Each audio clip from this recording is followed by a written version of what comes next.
This channel does not promote any violent, harmful, or illegal activities. All content provided by this channel is meant for an educational purpose only. SIR নিয়ে ছেলেখেলা কমিশনের আক্রমণে তৃণমূল এতগুলো প্রাণ চলে যাওয়ার পর সময় বাড়ল মন্তব্য ফিরাদের।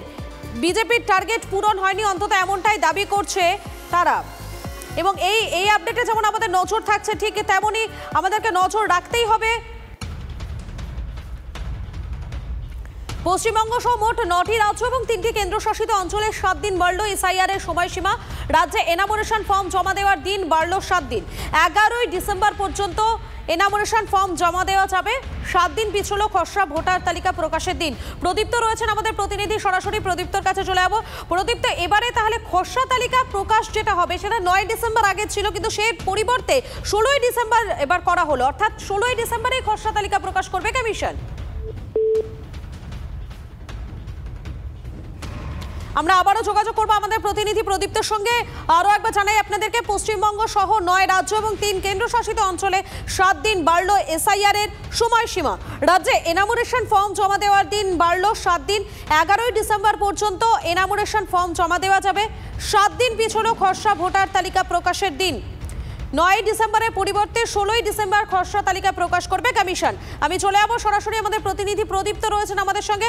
প্রদীপ্ত, এই যে খসড়া তালিকা দেরিতে প্রকাশ হবে, সে কারণে চূড়ান্ত যে ভোটার তালিকা, সেই ভোটার তালিকা প্রকাশের দিনটাও খানিকটা পিছিয়ে গেল। একেবারেই তাই। পূর্ণাঙ্গ যে ভোটার তালিকা তা প্রকাশ হওয়ার কথা ছিল, 7ই ফেব্রুয়ারি। তার পরিবর্তে সেটা 14ই ফেব্রুয়ারিতে প্রকাশিত হবে। অর্থাৎ গোটা প্রক্রিয়ার ক্ষেত্রে কিন্তু 1 সপ্তাহ করে সময়সীমা বেড়েছে, এই কথা বলা যায়।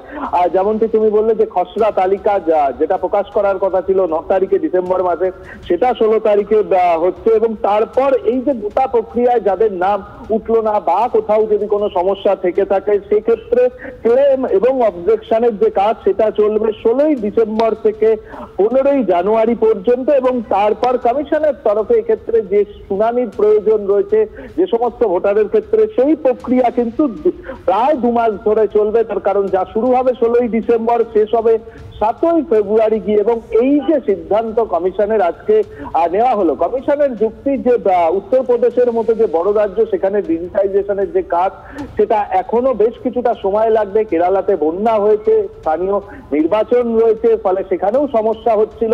পশ্চিমবঙ্গ সহ বেশ কয়েকটি রাজ্য থেকে সময়সীমা বাড়ানোর জন্য সুপ্রিম কোর্টে আবেদন করা হয়েছিল।